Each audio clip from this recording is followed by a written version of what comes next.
Então, na aula passada a gente deu uma pausa, né, nessa coisa de WKB, na integral funcional, na WKB, aproximação WKB. A gente tinha visto a aproximação WKB na formulação canônica, né, normal, né, formulação de Schrödinger, canônica, etc. A gente vai voltar a isso, né, só que do ponto de vista da integral funcional e mostrar que as duas coisas são equivalentes. É um longo caminho, mas a gente vai chegar lá. Mas antes da gente retomar isso aqui, deixa eu só atualizar vocês quanto ao status da polêmica que aconteceu na aula passada, né? Então, na aula passada nós chegamos à conclusão de que para que a gente tivesse conservação de energia na integral funcional, na vista do ponto de vista integral funcional, a gente precisava calcular o jacobiano da transformação de translação temporal de uma maneira específica, né? Usando uma prescrição que tratava pontos de fatias vizinhas de maneira mais simétrica, né? E com essa prescrição a conta dá certo, sem essa prescrição a conta dá errado, né? E o que falta então saber é o seguinte: o que justifica essa prescrição? O que faz com que essa prescrição venha a ser a boa, né? Ao contrário de outras que existem por aí, etc. A resposta final a essa pergunta ainda não deu tempo da gente formular, mas eu encontrei um trabalho não, na verdade é uma página, o cara fala assim, um guia de uma página para integração funcional, né? Onde o cara só fala dessa questão, desse ponto, exatamente desse ponto, é um húngaro, né? Isso está na página pessoal dele, o cara provavelmente nem publicou o negócio. Está na página pessoal dele. Isso foi procurando Google, internet e tal, não sei o quê. O cara é full professor lá na Hungria e tal, não sei o quê, conhece um monte de gente por aí, passeou em Princeton, passeou em Stanford, num monte de lugares. E aí ele resolveu escrever esse negocinho de uma página sobre integral funcional. Ele diz, olha, se eu não usar uma prescrição de ordenamento, eu não tenho correspondência entre o cálculo de produtos temporalmente ordenados de operadores e o que eu calculo dentro da integral funcional. Eu tenho que usar uma prescrição de ordenamento. E a prescrição de ordenamento correta é a chamada prescrição de ordenamento de Weyl. É isso que o cara diz. Tem que ser a prescrição de ordenamento de Weyl. Quando eu aplico a prescrição de ordenamento de Weyl e vou calcular algum valor esperado de algum funcional da velocidade, adivinha aonde que você termina, né? Qual em termos de fatiamento temporal da integral, qual é o tipo de fatiamento que você termina? Exatamente no que a gente estava fazendo, certo? O fatiamento temporal da velocidade tem que ser feito da maneira simétrica que a gente fez na aula passada. Exatamente isso. Então isso aparentemente corresponde à prescrição de ordenamento de Weyl, tá certo? Que é uma prescrição de ordenamento de operadores, ou seja, não tem nada a ver, em princípio, com a integral funcional, né? Então, qual é a minha tarefa aqui? Eu vou limpar o meio campo em relação a essa história, né? Estudar mais sobre o ordenamento de Weyl em questão. E aí, no final, eu pego e mostro esse assunto para vocês com meio de campo limpo. E aí, por que eu fui atrás do ordenamento de Weyl? Eu descobri o Stack Exchange, né? Esse site aí, que o Gabriel deu um toque, né? Então, assim que eu tiver isso aí mais limpo, aí eu paro e explico esse negócio direitinho, porque esse negócio me parece que é realmente fundamental do ponto de vista integral funcional, né? Talvez até a conta específica que a gente tenha feito seja uma conta nova, né? Mas o problema não é novo. O problema realmente não é novo. Tá? A gente vai ver se a gente esclarece esse negócio de vez aí, né? Ok.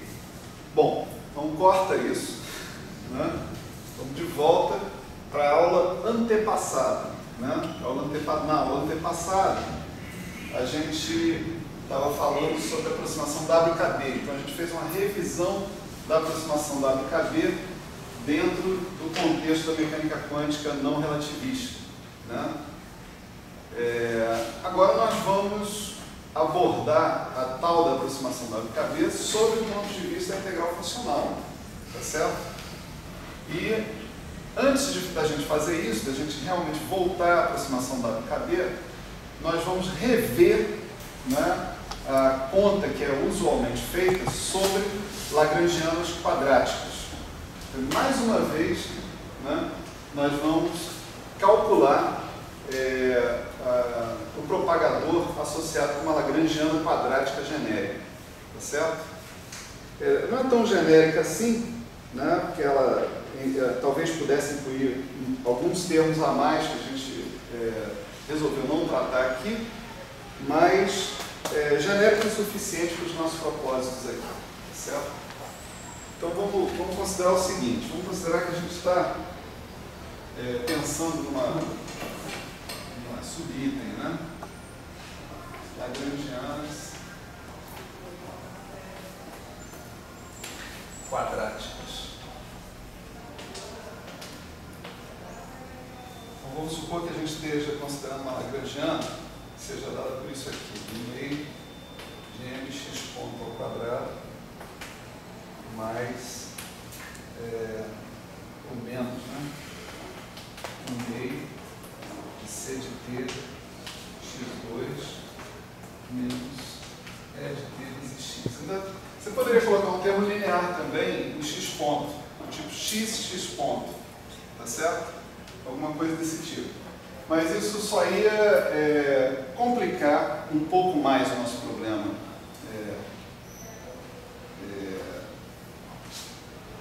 De resolver uma equação diferencial, especificamente, sem trazer um grande insight dentro da história, né? Inclusive, para a situação que a gente está considerando, que são potenciais que não dependem da velocidade, né? Um termo cruzado do tipo x pontos não cumpre papel nenhum, né? O que esse termo poderia cumprir, o papel que esse termo poderia cumprir, seria quando você tivesse, por exemplo, interação com um campo eletromagnético, né? Onde você tem um termo que é o produto escalar da velocidade pelo potencial vetor, né? Aí sim você tem alguma coisa do tipo x ponto aparecendo na história. Mas como a gente não está considerando isso nesse primeiro momento, a gente vai deixar uma lagrangiana desse tipo aqui. Isso não é a lagrangiana mais geral quadrática que a gente pode escrever, mas ela serve para uma classe bem grande, né? Então a história toda aqui, né, é calcular a integral funcional com essa lagrangiana dentro da situação e o que a gente vai fazer essencialmente é fazer uma expansão da ação em toda a configuração clássica, a configuração que satisfaz as equações de movimento, né? Então, essa configuração clássica ela já vai produzir, né, uma expansão que não tem termo linear, né? Porque o termo linear é proporcional à derivada funcional da ação em relação a x, e essa derivada funcional da ação em relação a x se anula por hipótese, né? Quando a solução x é igual a x clássico. Então, a nossa ação, né,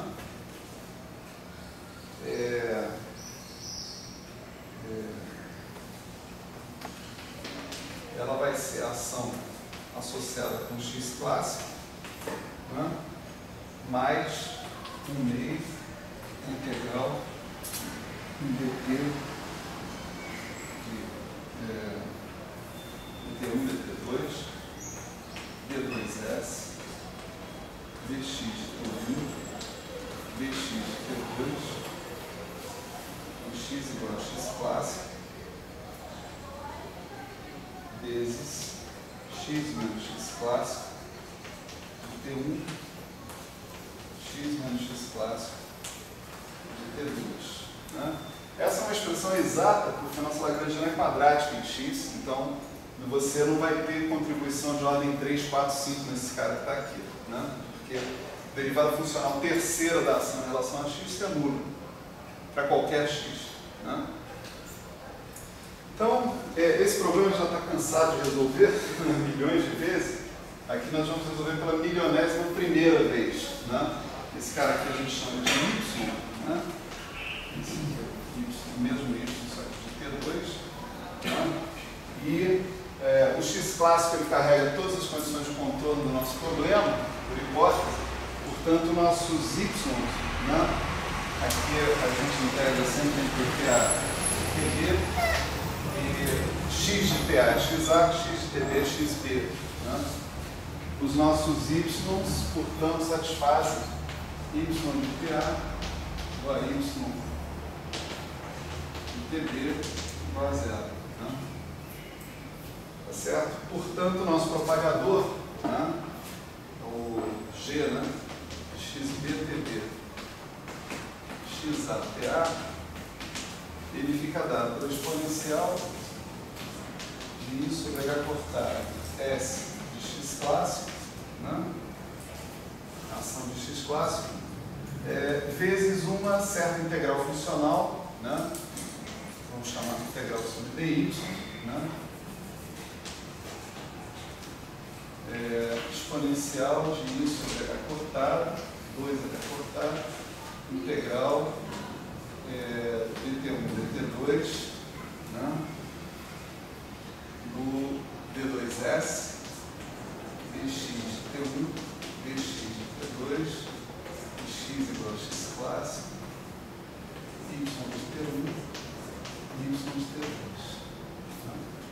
Essa é a nossa integral funcional que a gente tem a fazer. A gente tem um fator de normalização aqui, que é o fator de normalização que a gente obtém, né, integrando sobre os momentos. Né? Esse fator a gente pode colocar ele aqui explicitamente.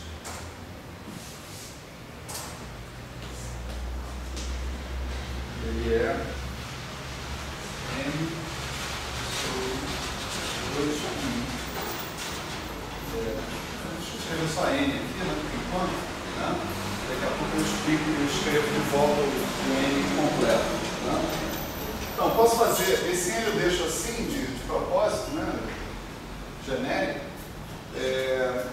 e a gente pode fazer agora essa integral em dy usando uma série de prescrições possíveis, etc. E tal, né?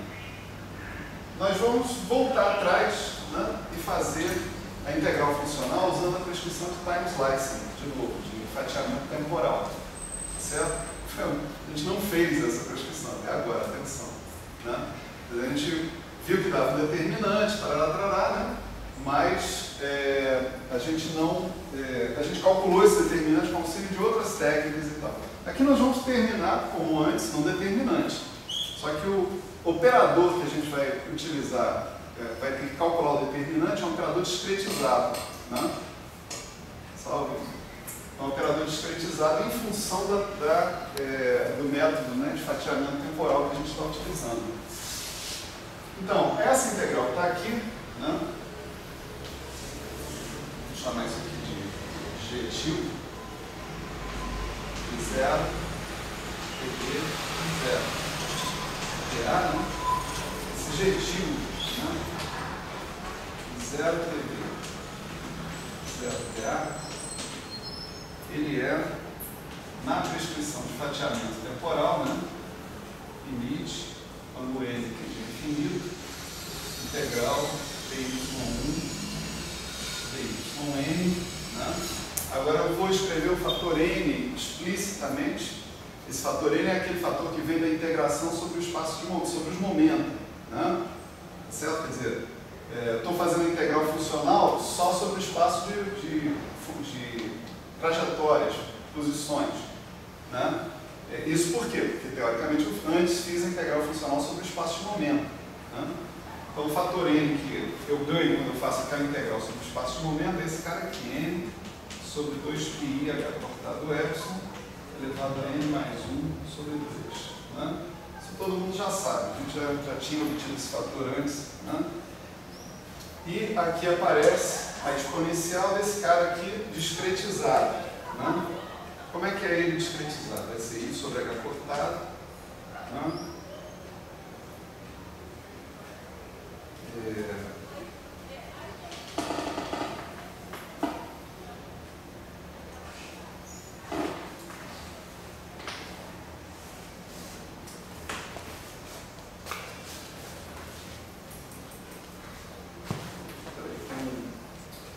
Detalhezinho aqui.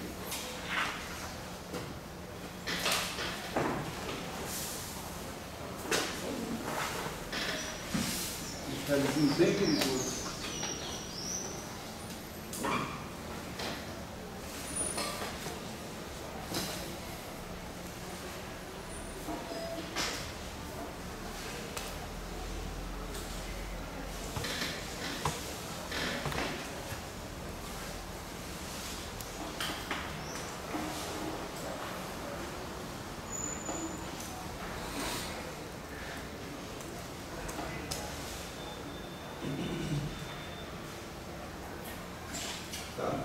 Então vamos cuidar desse detalhezinho perigoso primeiro.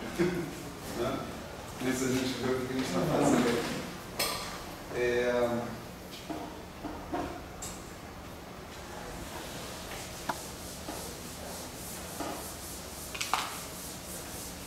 Não tinha cuidado dele, então só me apareceu a história agora, né? Então, aquela ação primeira ali, integral dt1, dt2, né? Vamos trabalhar aquele negócio ali. Nossa lagrangiana, que eu acabei de apagar, é um meio de n x ponto ao quadrado, né? Menos um meio de c de t x2 menos mais, tanto faz, um certo e de t vezes x. Não é isso? Então, se eu calcular a derivada segunda da ação em relação a x de t1, x de t2, isso aqui é essa derivada segunda em relação a x de t1, x de t2, da integral dessa lagrangiana aqui. Vamos chamar de dt bar, está aqui dt é td, né? 1 meio de n x ponto ao quadrado menos 1 meio de c de t x2, né? E aqui eu tenho uma derivada segunda toda num cara que é linear em x, tá certo? Esse cara não vai contribuir, não preciso nem me preocupar com ele agora, né? Bom, a minha primeira derivada funcional, vou guardar d dx de t1 da segunda, né? Vai dar integral em dt barra ta td de n x ponto, né? de t barra delta de t barra menos t2, né? Menos c de t x de t barra delta de t barra menos t2, certo? Essa é a primeira derivada funcional. A segunda derivada funcional vai me trazer o seguinte: dt barra ta é td n, aí, desculpa, aqui tem uma derivada de dt barra, não faltou isso, né? Aí eu venho e calculo isso aqui, vou ter um d a dt barra da delta de t barra menos t1, d a dt barra da delta de t barra menos t2, menos c de t, delta de t barra menos t1, delta de t barra menos t2. Integrando em dt barra, né, isso daqui vai virar essencialmente menos m d2 dt 1, 2. Se eu usar, né, a integral, a delta de t barra menos t1 para fazer a integral primeiro, né, vezes aplicar na delta de t1 menos t2, né, menos ou mais, que eu já botei o menos em evidência, c de t1 delta de t1 menos t2. Tá certo? A integral foi embora, fica esse cara aí atuando sobre delta, né? A gente pode botar a delta de t1 menos t2 em evidência.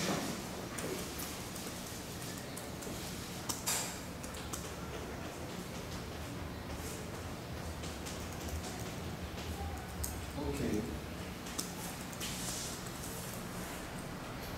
Agora, eu tenho que substituir essa derivada segunda que está aqui ali dentro, né, daquela integral. Então eu tenho integral dt1, dt2, né, y de t1, y de t2,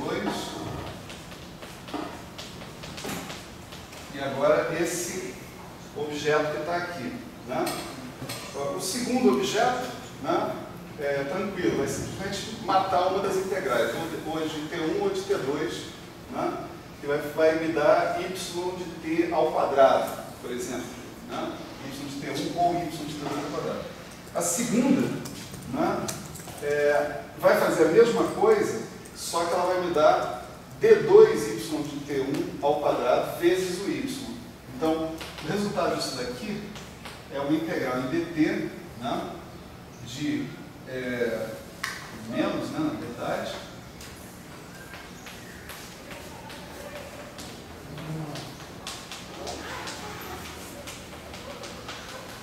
fazer x igual a x clássico aqui é irrelevante, porque a segunda derivada não depende de x, tá certo?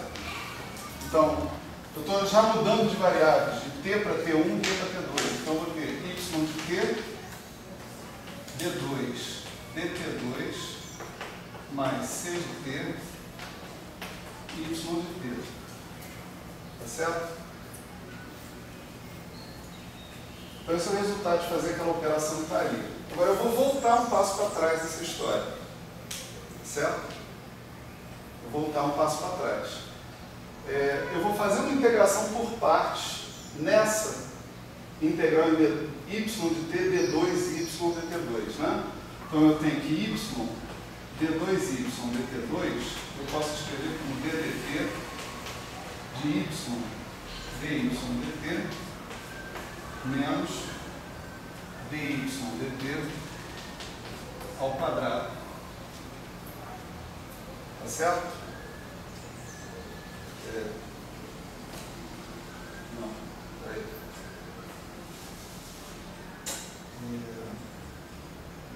Tá certo. Dy dt ao quadrado. Eu subtrair esse daqui para ficar com esse cara que está aqui. Né? Esse cara, quando eu integrar, ele me dá um termo de superfície. Né? Só que y de TA igual a y de TB igual a zero. Aqui eu estou tranquilo com todos os termos de superfície. Não tem problema nenhum com eles. Então, efetivamente, eu posso substituir isso que está aqui por isso que está aqui.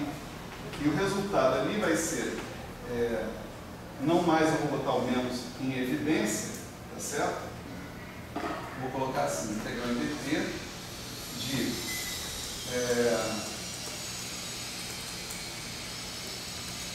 dy dt ao quadrado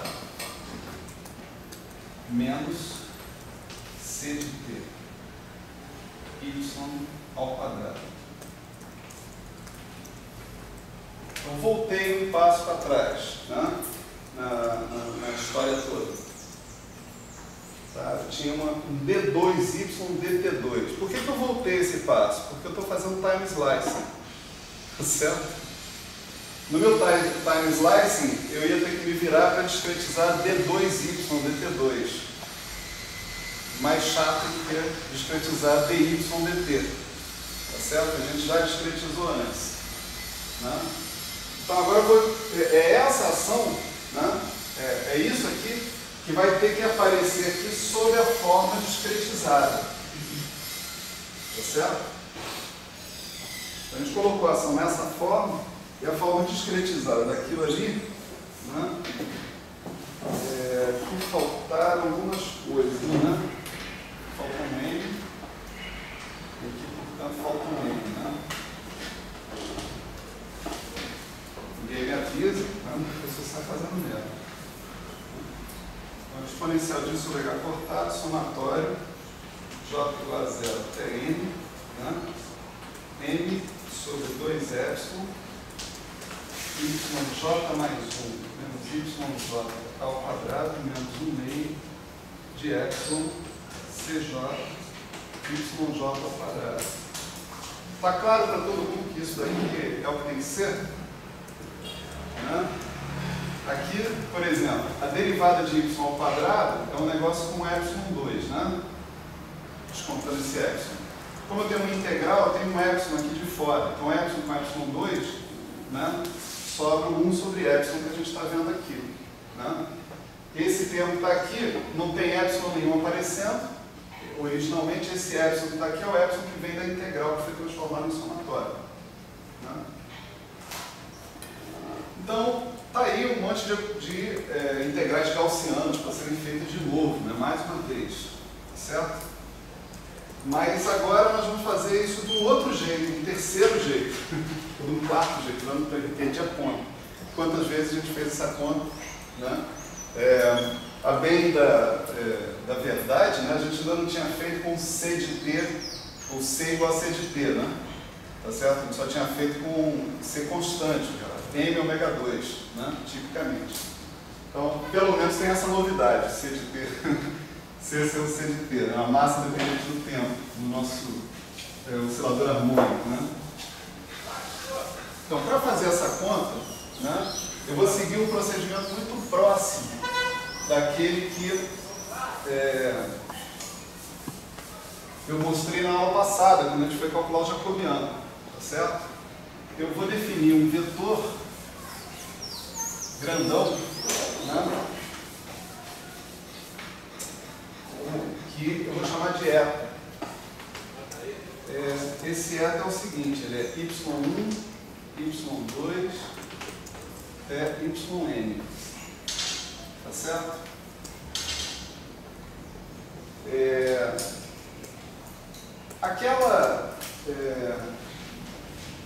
Essa forma que está escrita aqui, né, se a gente expandir, né, termo a termo aqui, yj mais 1 ao quadrado menos 2 yj mais 1 yj mais yj ao quadrado, tá certo?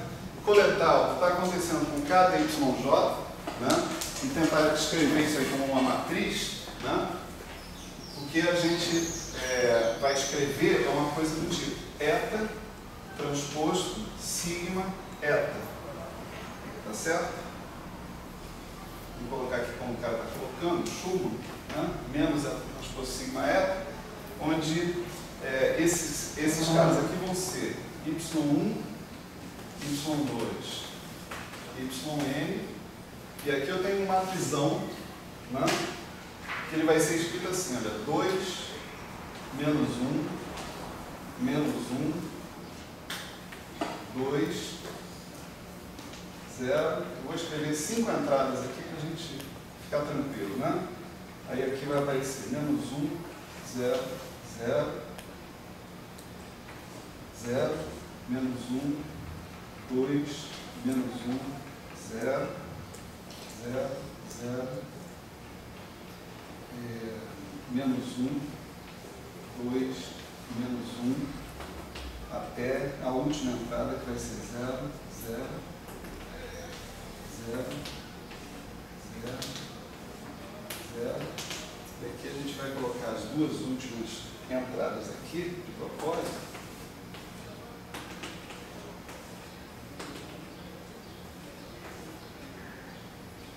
E aqui embaixo a gente vai ter uma coisa assim, 2, menos 1, menos 1, 2. Deixa eu escrever duas linhas aqui embaixo também para a gente ficar completo. 0, 0, 0, 0. Imediatamente antes desse menos 2 tem um menos 1, mas na minha anotação não está dando para ver, né? E aqui por último tem 0, 0, 0, 0, até aqui. Bom, para completar a história tem y1, y2, yn. Né? Onde é que saem essas coisas todas aqui? Né? Isso é só o primeiro pedaço, mas eu tenho que escrever o segundo. Né? Segundo pedaço, o primeiro pedaço sai daqui. Ó. Você tem, por exemplo, 2y1 menos y2. Né? Você tem um termo que é assim, y, se eu começar o seu somatório aqui, vai ficar j igual a 0 até n. Né? Você tem y1 menos y0. ao quadrado mais sobre epsilon, né? Não importa, né? y2 menos y1 ao quadrado, né? Uma coisa desse tipo. Isso aqui está nos dando y1 ao quadrado mais 2y1 y0 mais y0 ao quadrado mais y2 ao quadrado menos 2y2 y1 mais y1 ao quadrado, né?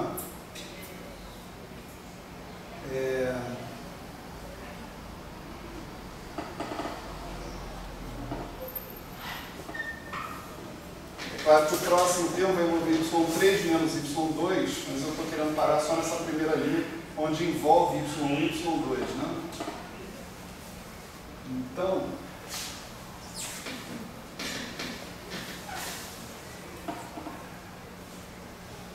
espera aí.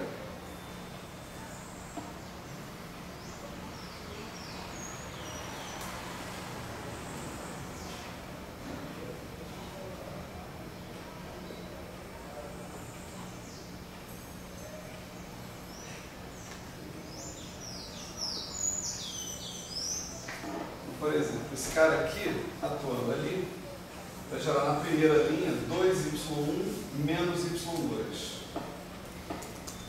Né?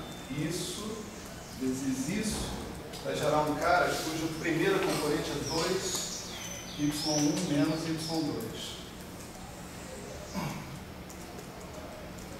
Esse aqui já tem alguém envolvendo y3, mas ele vai fazer o produto com esse cara que está aqui, que vai ser y1.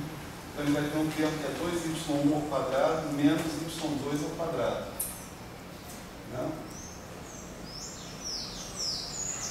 Esse termo,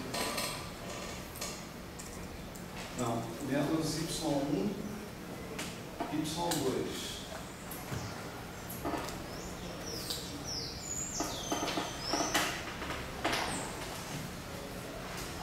Tá, isso aqui está sendo reproduzido.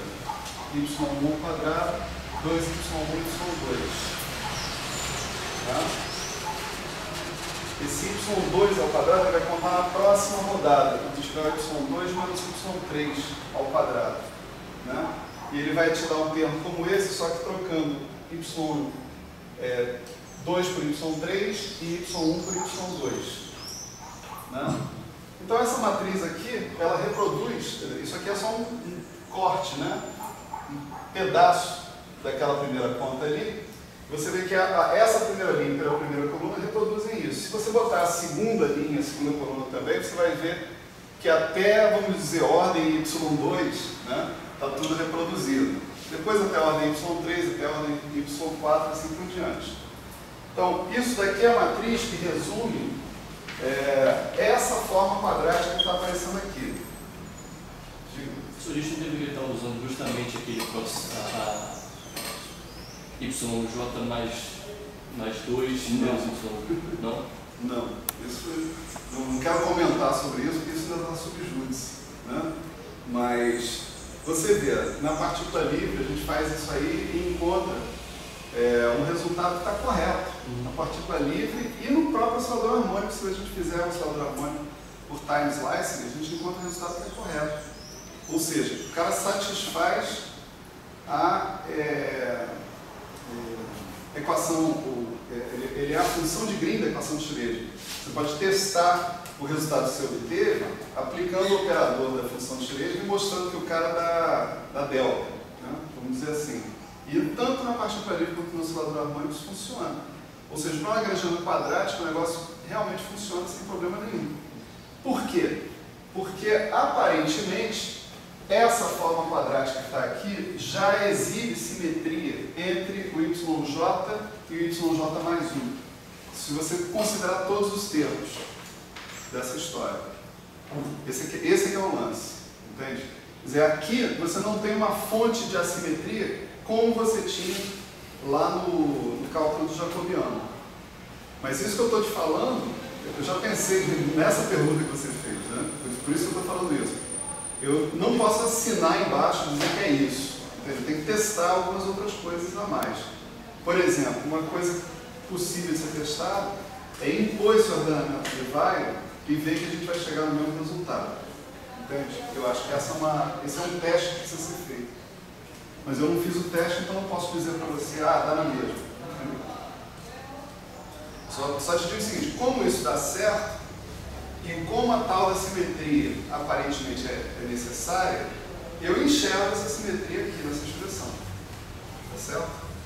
Essa expressão tem tratamento igual para YJ mais 1, YJ mais 2, assim por diante. E tanto tem que você termina com uma matriz assim, que é uma matriz simétrica, né? Em oposição à matriz que a gente terminava quando a gente calculava o jacobiano, que era uma matriz diagonal superior, claramente não hermitiana, né? Então, vamos aceitar isso por enquanto, certo? Bom, aqui eu preciso de espaço para escrever mais um matrizão, né? Então, vou pedir a compreensão de vocês para escrever o mesmo matrizão numa forma reduzida, né? Mais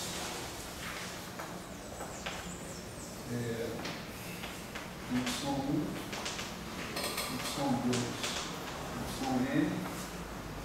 Essa aqui é fácil, né? Você tem CJ, YJ ao quadrado, é só você botar uma matriz diagonal, C1, C2, C3, todos na diagonal, você vai produzir aquela forma quadrática que está lá, né?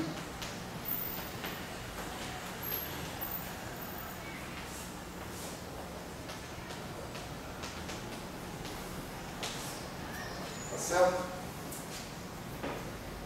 Então, a gente tem essa definição de sigma, está faltando aqui algumas constantes, né? Qual constante que aparece aqui? MI sobre 2εh cortado, multiplicando esse cara, né? E aqui aparece I sobre 2h cortado, não é isso? E Y sobre 2h cortado, porque o Y está em cima. Então aqui eu tenho que incluir o M sobre 2εh cortado. I, né? Isso eu estou botando o I para baixo para esse cara ficar com o sinal de menos, tá certo? E as duas matrizes ficarem com o mesmo sinal. Quer dizer, se I ficar aqui embaixo, significa que esse sinal de menos aqui é que eu estou escolhendo colocar todo ele para fora, né? E aqui eu tenho IY sobre 2h cortado, que é o outro coeficiente que eu tenho lá. Então isso define a minha matriz sigma, tá certo? Ok? A gente já sabe, né, que, bom, essa matriz sigma, ela, a menos de uma certa unidade complexa que está ali, né, vocês veem que as matrizes que estão explicitamente escritas ali são hermitianas. Elas são diagonalizadas, né, por transformações unitárias, em geral. Transformações unitárias essas que são continuamente conectadas com a identidade, portanto, tem determinante 1. Tá? Então, eu posso diagonalizar essas matrizes. Essa parte do trabalho nós já fizemos, né, anteriormente. Né? Eu tenho uma integral dy1, dyn, né? Isso aqui vira limite, quando o n tende a infinito, a integral dy1, dyn, né? Aqui eu tenho n sobre 2πi h cortado epsilon elevado a n mais 1 sobre 2, e aqui vira exponencial de menos eta transposto sigma eta, onde o eta é esse vetor que está colocado aí. Né? O resultado disso aí nós já sabemos quanto dá, né? É o determinante da nossa matriz sigma. Né?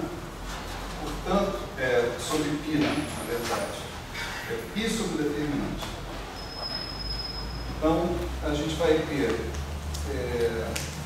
isso daqui dado pelo limite, né? Quando n tende a infinito. Esse limite está vindo disso aqui, continua de quê? De n sobre 2πi h cortado epsilon elevado a n mais 1 π elevado a n sobre determinante de sigma, tudo isso elevado a meio. Eu tirei esse elevado a meio daqui, no determinante aparece um elevado a meio, esse π também aparece elevado a n sobre 2, vou ter o elevado a meio para fora da história. Então, novamente, o problema é calcular o determinante sigma aí. Nós vamos fazer mais alguns arranjos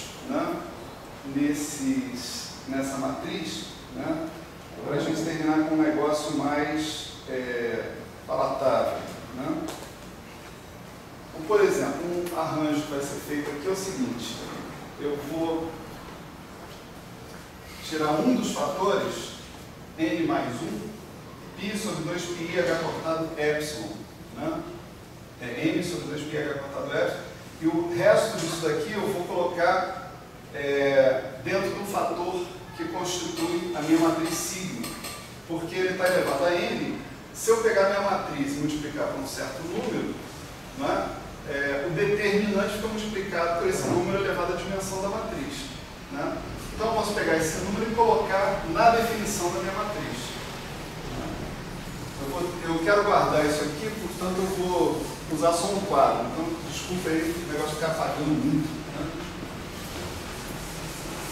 Professor, na matriz cinética, o senhor está separando, por exemplo, y2 vezes y1 e y1 com y2, né? Mas eu posso fazer isso, não posso? Não sei assim. Eu tenho que mais estudar ou não precisa de muito? Não, são números reais. Y1, Y2, Y3 são números. Na integral funcional, quando você faz tudo que aparece na integral funcional são números reais ou complexos, depende. São operadores simplificados? Não são operadores. Eu achava que o seu problema, o problema da aula passada, e de certa maneira aí no problema mencionado nessa aula, é o que eu defino quando eu tenho quantidades que envolvem produtos desses y. Aparentemente eu tenho que definir coisas simétricas. Eu vou fazer um estudo sobre isso e ainda vou falar o resultado para vocês. Tá certo? Eu tenho que usar implicitamente o que é conhecido como ordenamento de Weyl. No comercial você não estava presente, eu falei um bocado sobre isso aqui.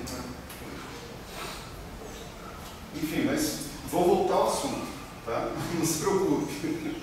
No futuro aí a gente volta ao assunto.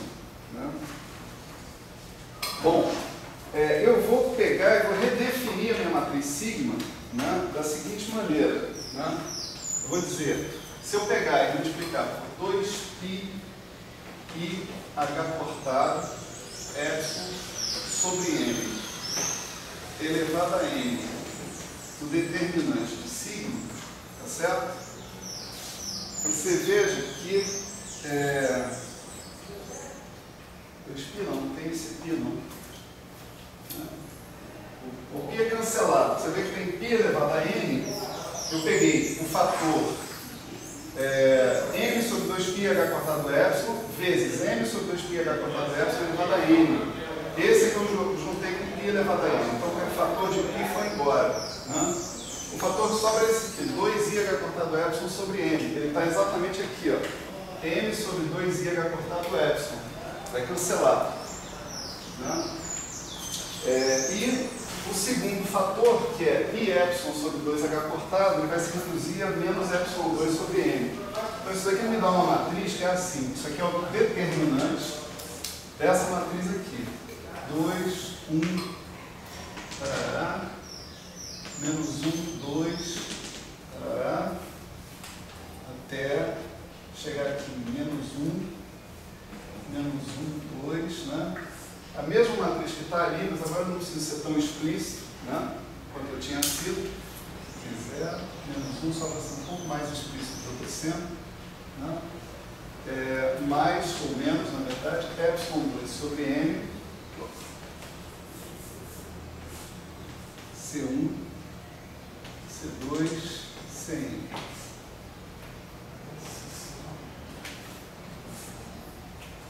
Então, aquele fator elevado a n multiplicado pelo determinante de sigma, né, me diz que o determinante que eu tenho que calcular é esse determinante que está aqui, dessa matriz que está aí. Tá certo? Bom, e agora, né, eu vou trocar 6 por meia dúzia, né, completamente. Agora que a coisa começa a ficar legal, né? Começa a ficar legal da seguinte maneira. Imagina que você calcule, pega essa matriz numa certa ordem, J, por exemplo. Né? Você é capaz de calcular o determinante dessa matriz, nessa ordem, em função do determinante dessa matriz, numa ordem anterior. Vamos fazer um exemplo aqui, por exemplo, com a ordem 5, por exemplo. Certo? Então, a ordem 5 foi o que eu tinha anotado ali, né? Na verdade, está aqui, né? Eu não preciso nem escrever o exemplo, né? É só cortar aqui. Aqui está a ordem 4, né? Então vamos botar mais uma fila aqui, que ela fica na ordem 5. 0, 0, 0, menos 1, 2, 1, 2, 3, 4, 5, 1, 2, 3, 4, 5. Assim por diante. Então, como é que eu calculo o determinante dessa matriz? Né? Na verdade, eu tenho que somar, né? Com a diagonal, eu tenho que somar 2 menos epsilon2 sobre mc1, 2 menos epsilon2 sobre mc2, 2 menos epsilon2 sobre mc3. Eu tenho que ter uma modificação na diagonal. Né? Então, eu vou começar a calcular essa matriz daqui, desse ponto que está aqui. Ó. Né? Desenvolver por essa linha aqui. Tá? Então, se eu pegar essa matriz 5 por 5, eu teria 2 menos epsilon2 sobre m, C5, vezes um determinante onde eu excluo essa linha e essa coluna, não é isso? Esse determinante é igualzinho ao determinante anterior, só que com uma dimensão a menos. Tá certo? Então, se eu chamar esse cara aqui de Pn, né, eu posso dizer que isso daqui é 2 menos epsilon2 sobre mc5 vezes o P4. Tá certo? Não terminou ainda. Né? Não terminou ainda. Eu tenho que continuar o meu desenvolvimento. Vou desenvolver agora tirando essa linha e essa coluna que está aqui. Olha a matriz que me sobra. Sobra 2 menos 1, 0, 0, menos 1, 2 menos 1, 0, 0 menos 1, 2, 0, 0, 0 menos 1, menos 1. Né? Então, essa matriz, uma matriz 4x4, eu posso desenvolver integralmente por meio desse cofator aqui, associado com esse elemento. Essa é uma coluna de zeros, com exceção desse cara. Né? Então, se eu pegar esse cara aqui, eu fico com 1, 2, 3, 4, né? É o menos 1 vezes o determinante dessa matriz aqui, ó. Desculpa, tem que tirar a linha e a coluna quando eu calculo esse determinante. Então, o determinante dessa matriz que está sobrando aqui. Mas essa matriz que está sobrando é exatamente o P3. Tá certo? Ela é igualzinha à matriz anterior. Eu estou implorando aqui pela compreensão e imaginação de vocês deslocar a diagonal por 2 menos epsilon2 sobre m CI, né? Qualquer coisa. Então, o que sobra aqui colocar vai ser o menos P3. Né? Então, isso daqui é o P5. Tá certo? Se eu estiver calculando um determinante pentadimensional, isso dá 2 menos epsilon2 sobre m C5 vezes o P4 menos o P3. Né? essa estrutura, ela se repete, né, ad infinitum aí, né, sem maiores problemas. Então, você pode escrever perfeitamente que o seu PJ mais 1 é igual a 2 menos epsilon 2 sobre M, CJ mais 1, PJ menos TJ menos 1. Isso é uma relação de recorrência para você calcular o seu determinante. Aqui é preciso a gente fazer algumas definições, né? A primeira definição é a definição do P1. Eu vou definir como P1 2 menos epsilon 2 C1 sobre N, né?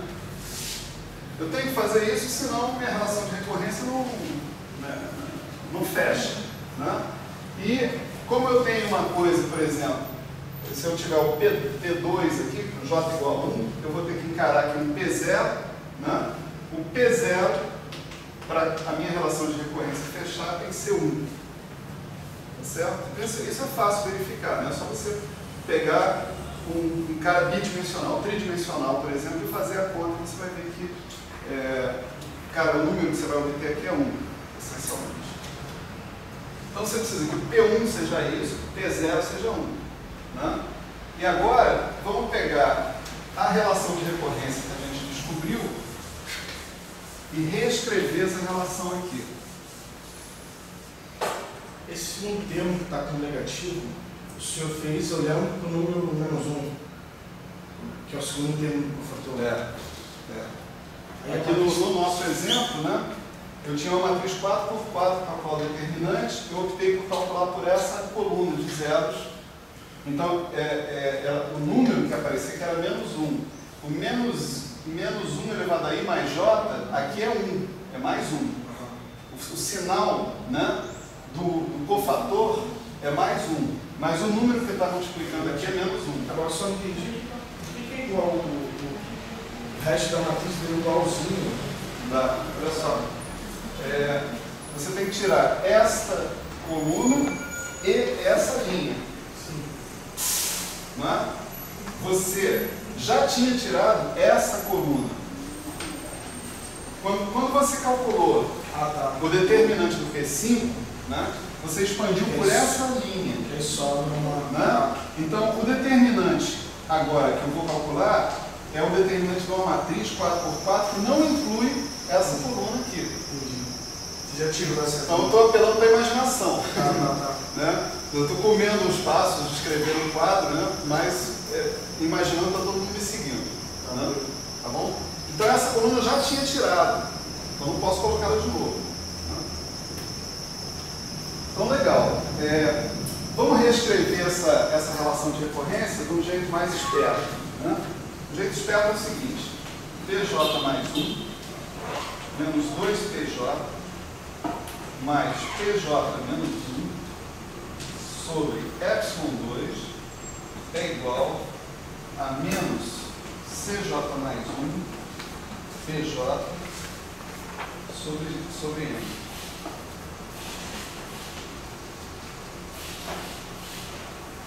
Vocês concordam ou vocês concordam? Né? Eu só estou passando todo mundo do mesmo lado aqui e deixando esse cara desse lado que está aqui. Né? Isso aqui, não sei se já dá para enxergar, mas tem uma cara de derivada segunda. Né? Uma bela cara de derivada segunda. Mas para a gente materializar essa cara disso de derivada segunda, a gente faz uma substituição. A gente vai definir T como sendo TA mais J epsilon. Certo? Isso na verdade seria o TJ. Né? T igual a TA mais J epsilon. O que eu vou chamar de φ de T é epsilon vezes o PJ. Tá certo? O φ de T mais epsilon, tá? É a mesma coisa que o φ de T mais epsilon, ou seja, trocar J por J mais 1, que dá a minha definição de PJ mais 1. Tá certo? Então, se eu fizer isso, né, aqui vai aparecer, né, 1 sobre epsilon 2 aqui, vai aparecer φ de t mais epsilon no lugar do pj mais 1 menos 2 φ de t mais φ de t menos epsilon, tudo isso por epsilon porque é da definição, vou ter um epsilon lá, né, na direção do pj. O próprio pj do outro lado, né, eu posso substituir por φ de t sobre m epsilon, né? Esse cara que está aqui agora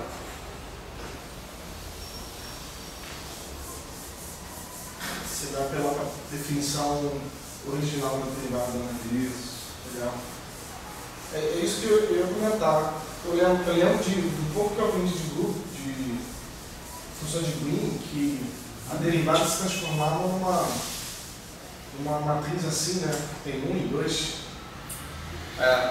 Aí eu falei, pô, você deve ser... Derivada segunda, né? derivada segunda, no caso. É isso mesmo. Cara, mas isso tem alguma coisa a ver com quântica, professor? Não entendi. Isso tem alguma coisa a ver com quântica, que o valor se transforma em um operador? Isso é álgebra, né? Como a quântica é montada na álgebra, é uma relacionada. Isso não tem, assim, intrinsecamente nada a ver com quântica, né? Mas aparece, né, aqui, Legal. nesse procedimento de discretização, né? Certo? Então você tem 1 sobre epsilon 2, você tem, ó, φ de t mais epsilon menos φ de t sobre epsilon menos φ de t menos φ de t menos epsilon sobre epsilon, não é? Um dos lados daquela equação ali. Isso aqui está me dando menos cj mais 1 φ de t sobre m epsilon, né? Bom, isso aqui eu vou definir, tá certo? Como sendo φ ponto de t, tá certo? Então isso aqui é φ ponto de t menos φ ponto de t menos epsilon, que é usando a mesma definição, né? E um desses epsilons que estão aqui, eu vou capturar para cá.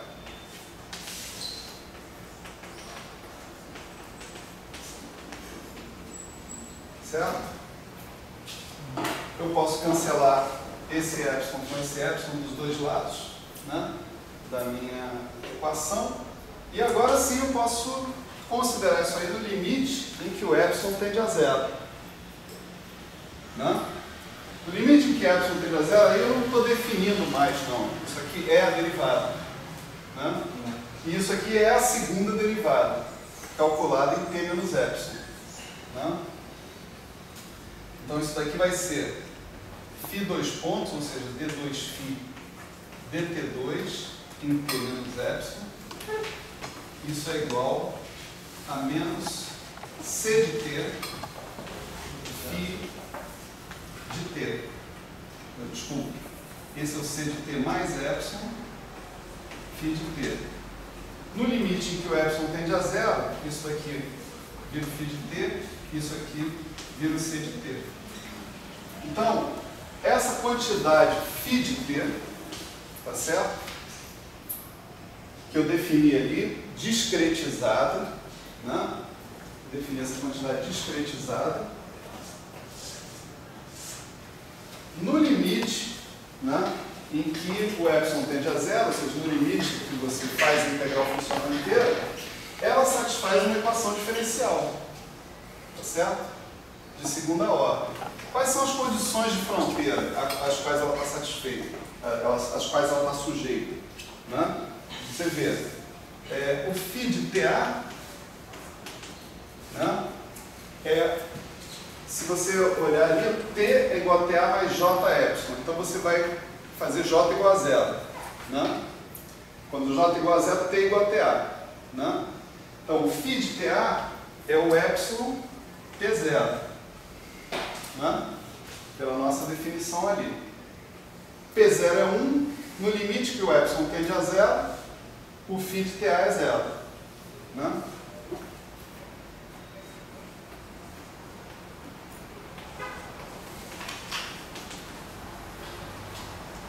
Mas ele também satisfaz uma condição sobre a primeira derivada dele. Isso daqui é uma equação diferencial de segunda ordem, né? E ela tem solução única, porque eu sou capaz de encontrar outra condição satisfeita agora pela derivada do φ. Tá certo? Olha só, o φ ponto, né? O dφ de TA dt, né? Ele vai ser o quê? Ele vai ser epsilon, né? A definição dele, né? Vai ser T1 menos P0 sobre epsilon. É isso? É o φ de T menos o φ de 0, o φ de 0 mais epsilon, menos o φ de 0 dividido por epsilon. Isso é a derivada. Né? E o φ de cada coisa é epsilon vezes essas coisas. Não é isso? Então, esses epsilons aqui cancelam. Né? E eu tenho P1. Quem era o P1? 2 menos epsilon 2, C1 sobre N. Menos o P0, que é 1. Né? Então, quando o epsilon tende a zero, esse termo tende a zero, 2 menos 1 tende a 1, isso tende a 1. Tá certo? Então, o que eu quero calcular? Né? Vamos lá. Eu quero calcular o determinante daquele sigma. E mais, eu quero calcular o determinante daquele sigma no limite quando n tende a infinito, ou seja, quando epsilon tende a zero. Certo? Então, o determinante desse sigma, ele é, né, o Pn, né? Não é isso? O Pn é o φ, né, de T mais N epsilon, né? Sobre epsilon, né? Naturalmente. Agora, T mais N epsilon é exatamente o TB, né?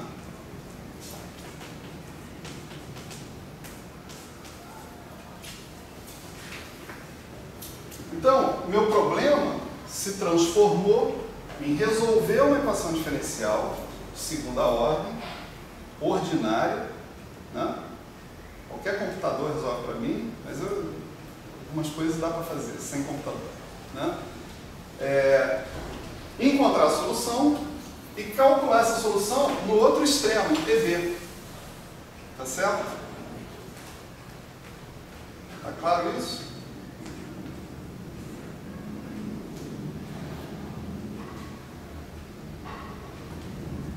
Vocês devem estar pensando assim, isso não pode dar certo. É muita malandragem para um ser humano só, né? Não sou eu o malandro é o Schumann, né? Vou passar a referência para vocês de tudo. Mas dá certo. Eu vou mostrar para vocês que dá certo e 2 exemplos para lá de conhecidos por nós, que são a partícula livre e o oscilador harmônico. Tá certo. Mas eu queria só que ficasse claro aqui qual é a estratégia, né? Vocês agora não vão lembrar mais, na conta que a gente estava fazendo do propagador, tinha um epsilon vezes o determinante daquela matriz lá. Esse epsilon vai cancelar, esse epsilon está aqui, ó. Então vai estar tudo certo, não tem problema. Não se preocupem com esse epsilon, porque ele vai embora, no final das contas. Né? A gente vai ficar com raiz desse φ de TB, no final das contas. Né? Então,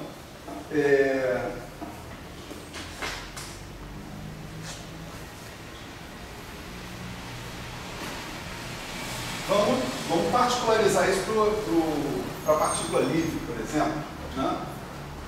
O que acontece aqui? Antes, deixa eu colocar a expressão final, né? do problema, só para a gente dar uma olhada global, né? No que a gente conseguiu.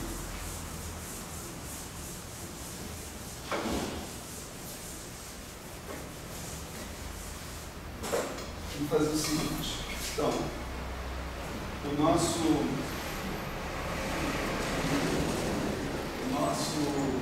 G, né? XB, TB, XA, PA, né? Ele vai ser raiz quadrada de M sobre 2πi H cortado. Aqui tinha um epsilon, tá? E aqui tinha o determinante, que ia ser o Pn no limite quando o epsilon tendesse, né? Então aqui, esses dois caras somem e vai sobrar um φ, né, de Tb. Eu vou passar a grafar o φ de Tb, né, como φ de Tb-Ta, porque efetivamente ele depende do Ta através da condição inicial. Tá certo? Ele vai envolver o Ta também, não só o Tb. Tá? Vou colocar aqui φ de Tb-Ta. Isso aqui, e o que sobrou aqui a ser calculado é essencialmente a ação sobre a trajetória clássica. Né? Isso para uma lagrangiana quadrática vai ser uma expressão exata. Então agora, tudo que a gente tem que fazer é encontrar aquele φ de Tb-Ta para cada exemplo que a gente estiver interessado. Né? Então vamos lá. Partícula livre. Né? Partícula livre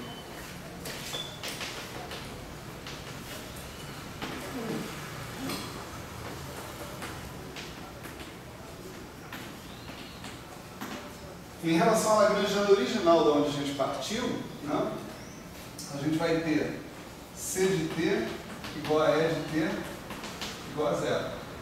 Né? O E era o coeficiente do termo x, o C era o coeficiente do termo x2. Né?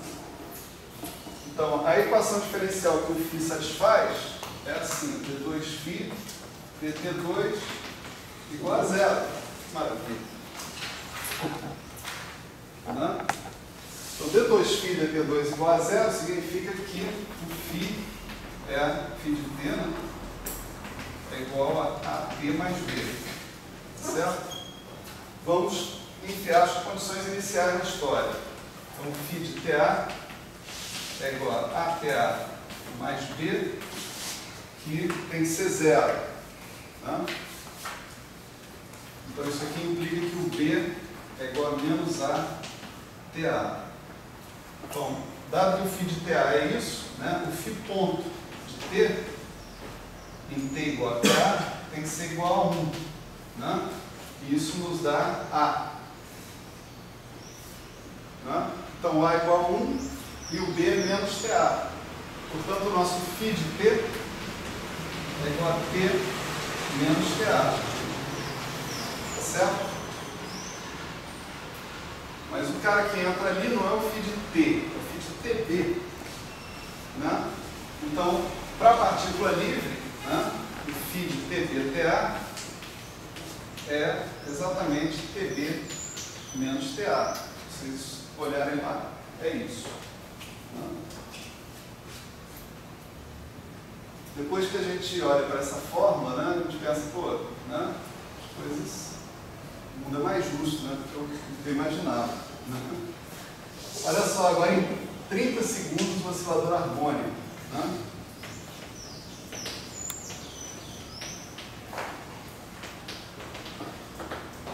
Oscilador harmônico, o φ vai satisfazer d2φ, dt2, né? Mais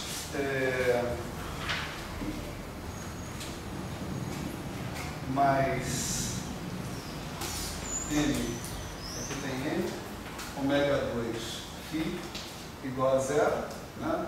Nosso n cancela e a gente tem que o φ pode ser escrito como A seno de ômega t mais um certo delta. É uma outra parametrização possível, né, da nossa solução. Né?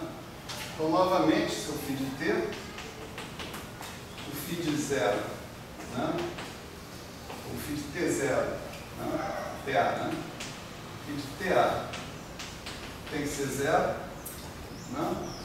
O φ de TA igual a zero significa que isso aqui, A seno de ômega TA mais delta, tem que ser igual a zero. Né? Quem eu tenho à minha disposição para escolher, para zerar o seno, eu tenho delta. Então, eu escolho aqui o delta com menos ômega TA. Certo? O φ ponto de TA vai ser A cosseno de ômega TA mais delta vezes ômega, né? A ômega. E isso aqui tem que dar 1. A gente pode lembrar que o delta, né, já foi escolhido com menos ômega TA. Então, ômega TA mais delta é 0. Cosseno de 0 é 1. Então, essa condição implica que A ômega é igual a 1 ou A igual a 1 sobre ômega. Né? Daqui você tem que o seu φ de t é seno de ômega t menos TA sobre ômega. Mas você não quer o φ de t, você quer o φ de TB, que é o cara que vai entrar ali no propagador. Então ele vira seno de ômega TB menos TA sobre ômega, que é exatamente o fator que aparece lá no oscilador harmônico.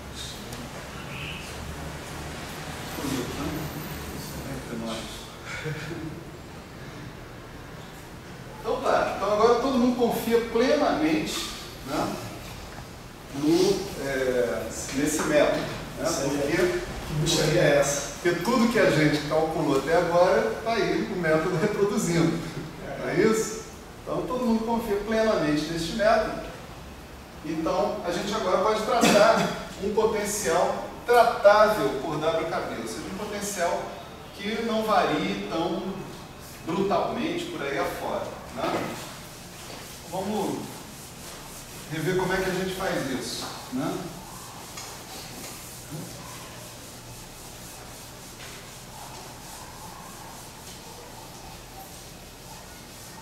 Então nós estamos novamente agora nos restringindo a um problema descrito por uma lagrangiana no meio de M expondo ao quadrado menos 1v de x, não é isso?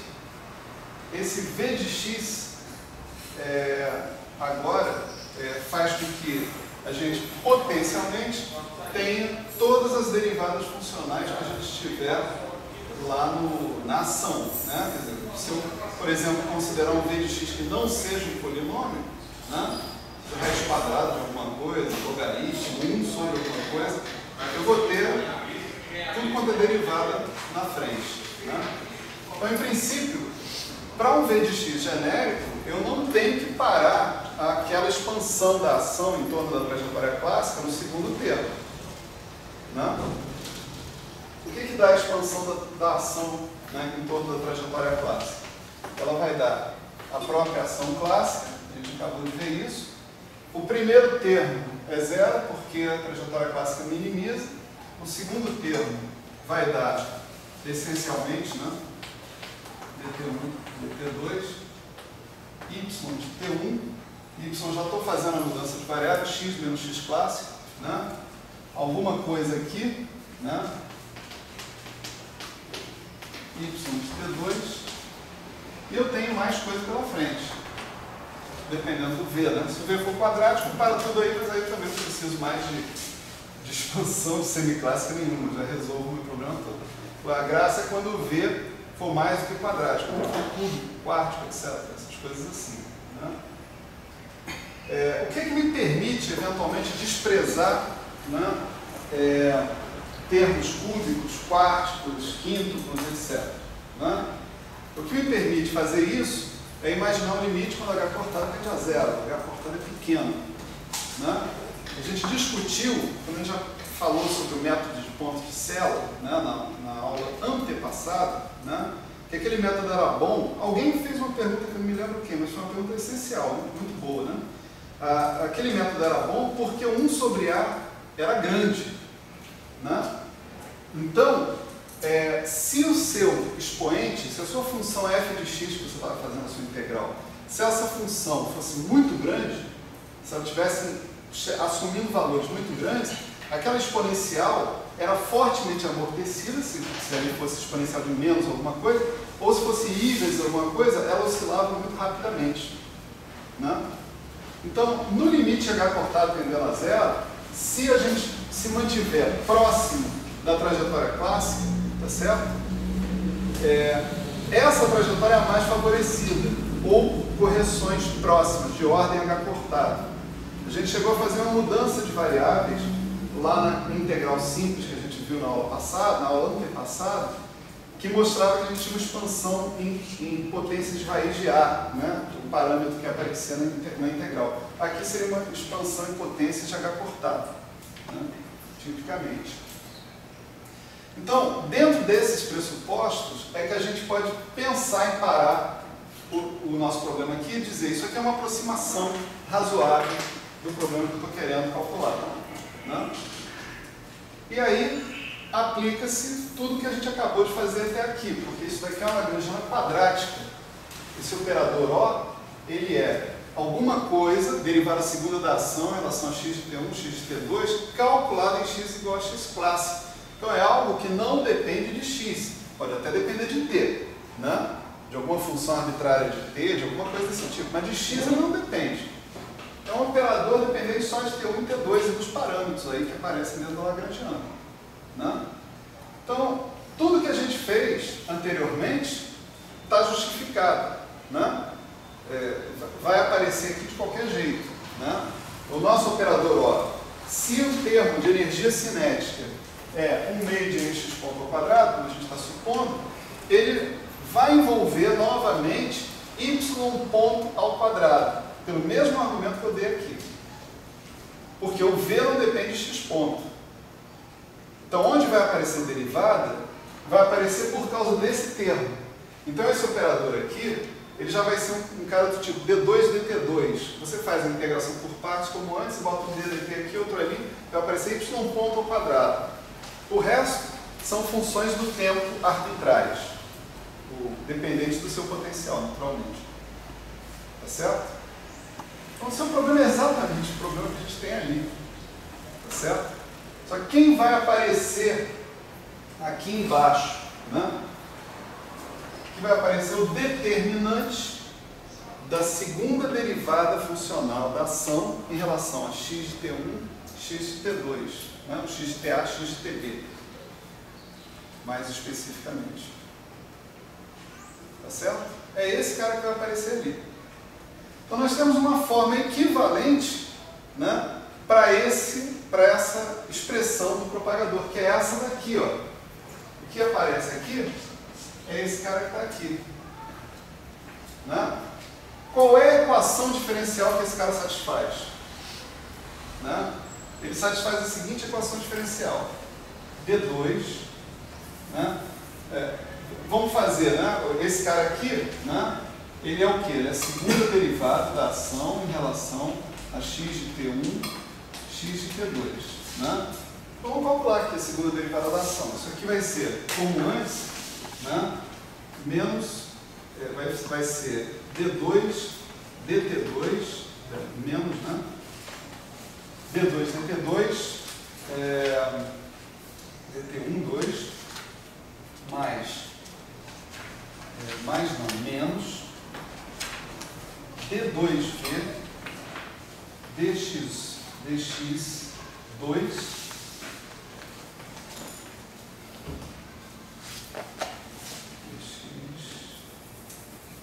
dx t1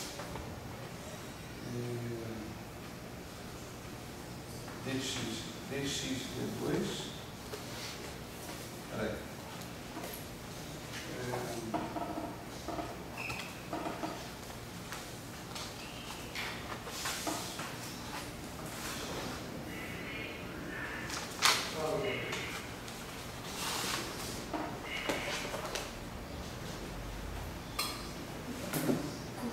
isso mesmo.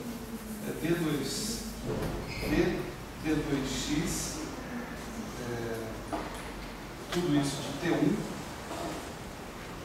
tudo isso aplicado em delta de T1 menos T2.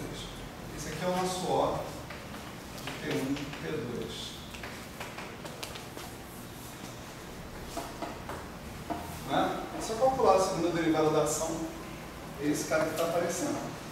Então, aquela função c de t, ela aparecia lá, porque ela correspondia exatamente a isso, no caso do nosso potencial quadrático. Né? Agora, é isso aqui em x igual a x clássico, né? Naturalmente.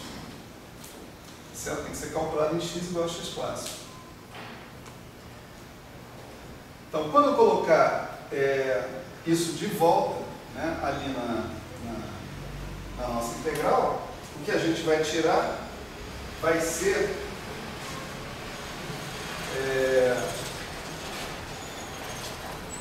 isso aqui.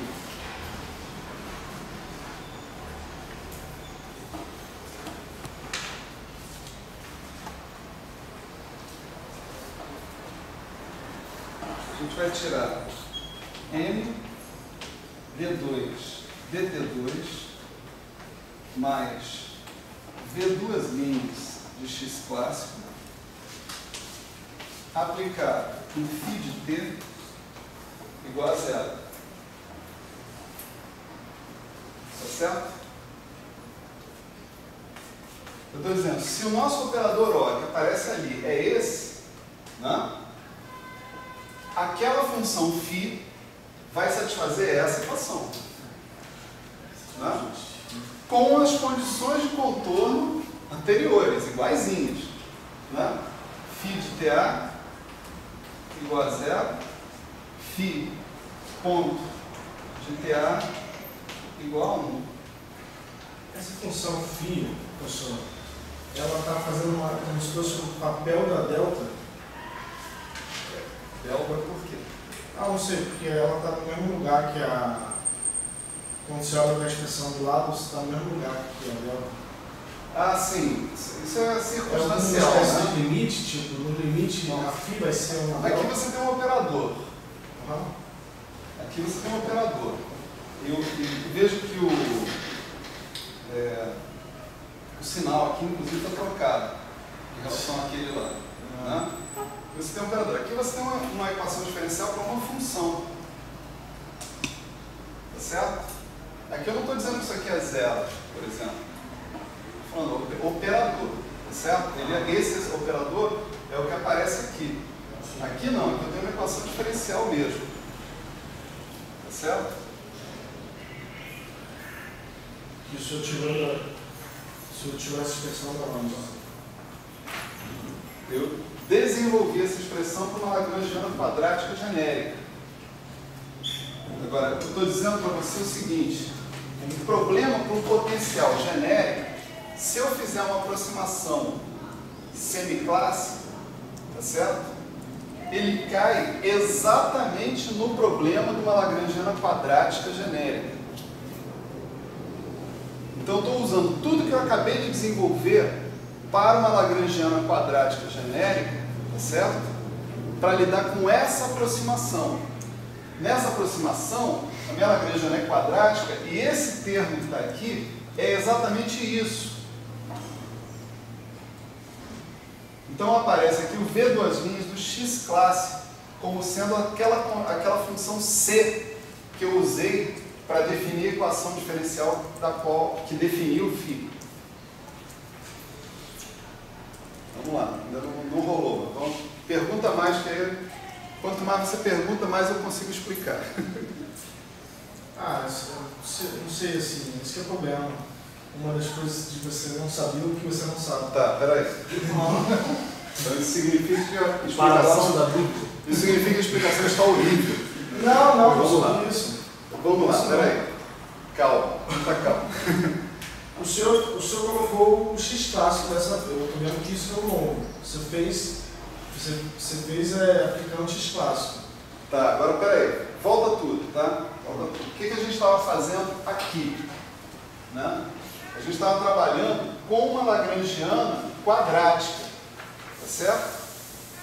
Lagrangiana quadrática sem termo cruzado xx ponto.